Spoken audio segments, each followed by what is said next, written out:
I know what you're thinking, and no, this is not a joke. This little, inexpensive Casio A158W is my absolute favorite watch right now. So with watches in my collection from Rolex, Vacheron, and Lange, why on earth would I buy a $19 watch, right? Well, I'm gonna tell you why I bought it and also why I cannot take it off my wrist.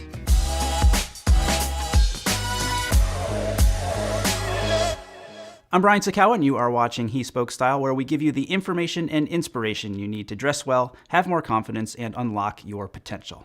This video is sponsored by Casio. Just kidding, that is a joke too. Do not hit the thumbs down.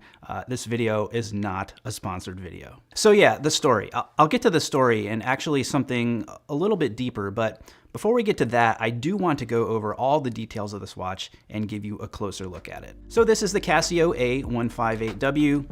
The case is made from silver resin and has a diameter of 34 millimeters, a thickness of 8.5 millimeters, and a lug-to-lug width of 38 millimeters.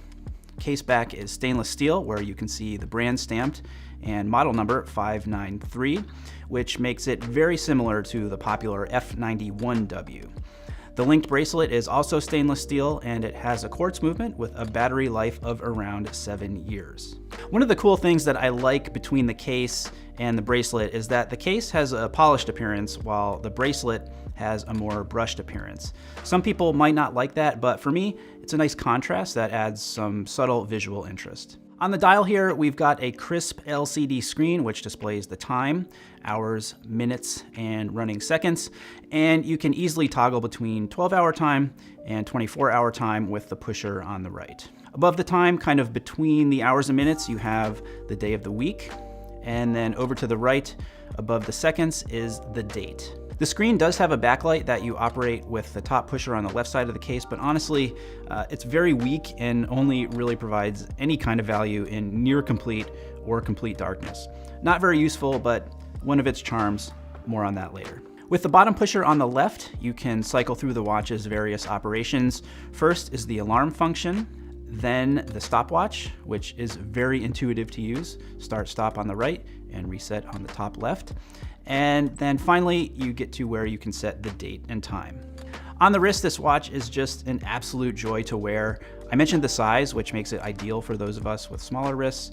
And what I also like about that is that unlike the G-Shock, which gets a ton of attention and really calls attention to itself, the A158W is a much more subtle piece.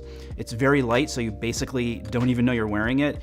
And really the best part about this watch, other than the price at just $19, is the look. It's got a great retro style and feel, which if you grew up in the 80s, like me, really gets those nostalgia juices flowing. So that brings us back to the question of why did I buy this watch? Now, the honest truth is that I actually bought this watch for another video that is coming up in a couple of weeks. I'm going to be doing a series of videos comparing cheap or inexpensive watches with the real luxury watches that they are trying to emulate. Anyway, the ironic thing is that I didn't buy this watch for the watch itself. I bought it for the bracelet, and you'll see in a couple of weeks, this bracelet makes a really good substitute for another bracelet on another watch that moves that watch even closer to looking like the real thing.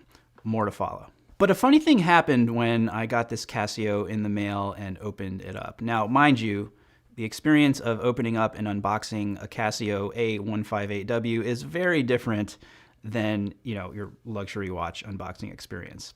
Instead of a big ornate box with latches and velvet and little drawers with thick manuals and laminated cards, it comes in, basically a little cardboard jewelry box and a manual with a few pages that are folded over on each other. In fact, it was so unimpressive that I threw the packaging out pretty much immediately. Of course, I wasn't looking for or expecting a luxury watch unboxing experience from a $19 watch, but the experience I had was almost better. Opening the packaging and taking this watch out brought me back to a time when I was a kid. It brought me back to that Timex Ironman that I love so much. It brought me back to that neon swatch with the rotating bezel. Inexpensive watches, but watches that brought me so much joy and still have meaning to me today. And if you're into watches, isn't that what it's all about? I wanted to bring that up in the context of this video because I feel like sometimes especially when people get a first taste of higher end watches, that you can kind of fall into the trap of looking down on watches that are literally cheap. Like, if you're not paying a lot of money, then the watch isn't worth anything, right? I do kind of want to open up this can of worms here because I've certainly been guilty of some minor watch snobbery here and there. And for me personally, you know, that has typically revolved around fashion watches and fashion watch brands, which are a whole other thing that I do plan to do kind of a pretty deep dive into at some point in the near future on the channel. But it's just because, like, I'm the type of person that believes in being patient when it comes to not only the watches I buy for myself, but the other things that I invest in as well. I feel like we have this instant gratification culture where, you know, we see something and we want it now. That's totally natural, but I feel like it leads to people wasting their money on things that are cheap and less expensive than probably what they really want. But if you were just a little more disciplined and patient, above all else, that you might actually be able to attain in the future. I wasn't expecting to like this watch as much as I did, and it really taught me a lesson about what watches really mean. It's not about having the most expensive watch. It's not about having the flashiest watch. I mean, maybe for some people it is, but real watch people don't care about that crap. It's about how the watch makes you feel. It's the story behind it. It's the joy that it brings to you. It's not about the price tag. You know, does this mean that I'm going to have a whole collection of Casio watches? No, but I really like this one. It will definitely feature in my next watch collection video. And if you want to catch up on some of the current collection, as well as the stories of specific watches in my collection, click on that playlist right over there.